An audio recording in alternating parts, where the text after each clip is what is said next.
Birds of different feathers sometimes flock together.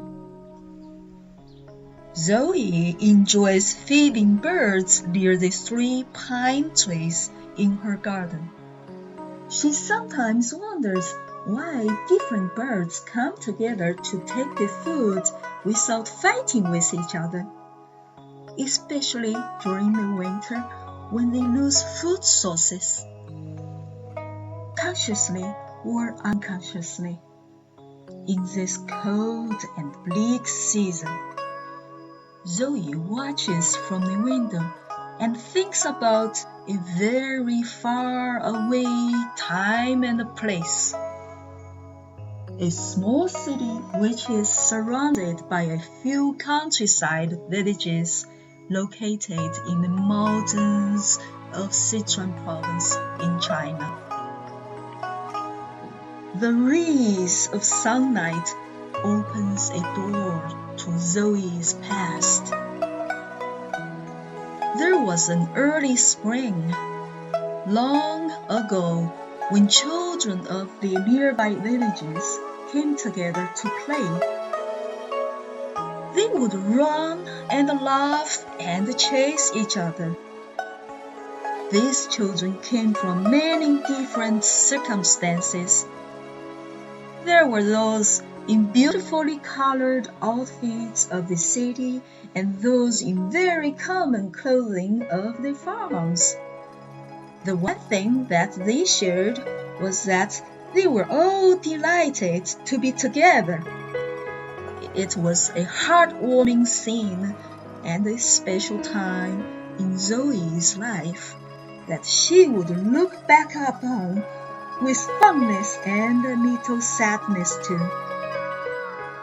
Watching these backyard birds sharing their snacks, flitting from tree to tree and greeting each other, made her think of a particular festival.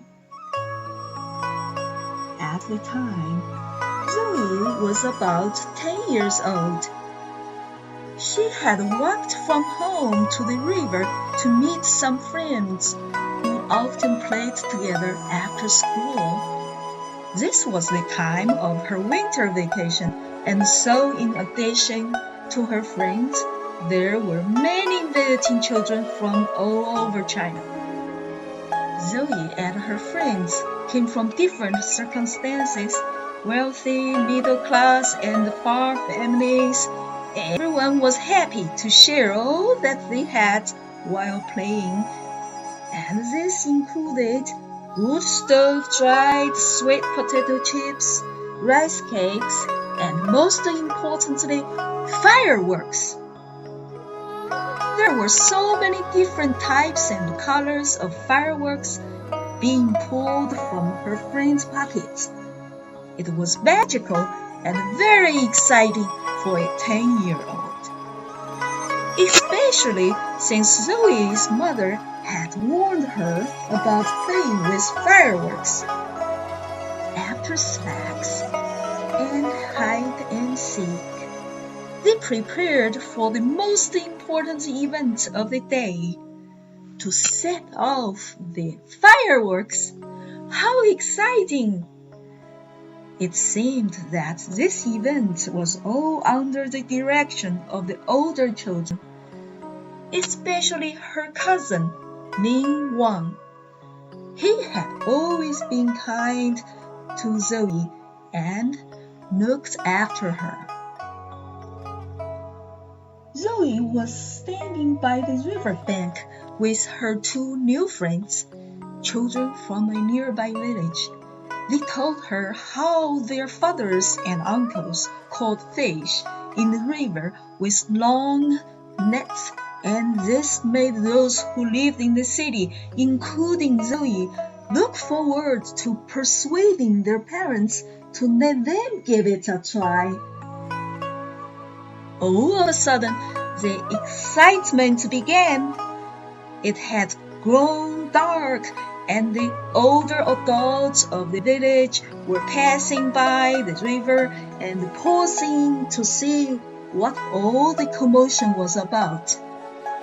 There were green fireworks that shot up into the sky and others that slithered along the earth like a cobra. Still others, the yellow dragons, went off with a very loud bang. Zoe and the small children covered their ears, squeezed their eyes shut, and giggled in delight. But when they opened their eyes, they discovered that their little friend Zoe had disappeared. Where did she go? Oh no! They looked behind, and there in the river was Zoe waving her arms for help. She hadn't disappeared in the smoke after all. The river was only about 20 feet away from the place where they were lighting the fireworks, and she had fallen in. The water was deep and freezing.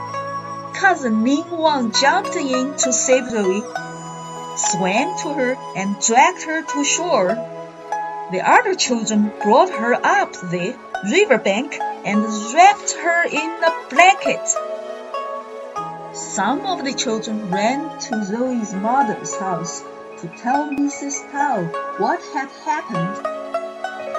Apparently, Zoe had backed away when the yellow dragons were lit and hadn't realized she was so close to the edge, which was 5 meters above the water.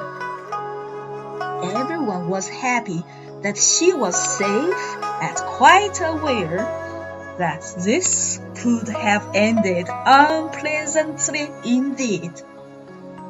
Zoe's mother arrived after a few minutes, picked up her daughter, and held Zoe tightly. She turned to the children and said, "Thank you for rescuing my daughter and for telling me in time. Otherwise, the river might have swept away my baby." She took Zoe home, and the children followed. Mrs. Tao dressed Zoe in dry clothes, gave her hot tea, and then said, "You have made wonderful friends indeed." The children laughed and played outside of their house, and Mrs. Tao brought out treats for everyone. It was a good day. Zoe learned something that day which she never has forgotten, and that is, birds of different feathers sometimes flock together.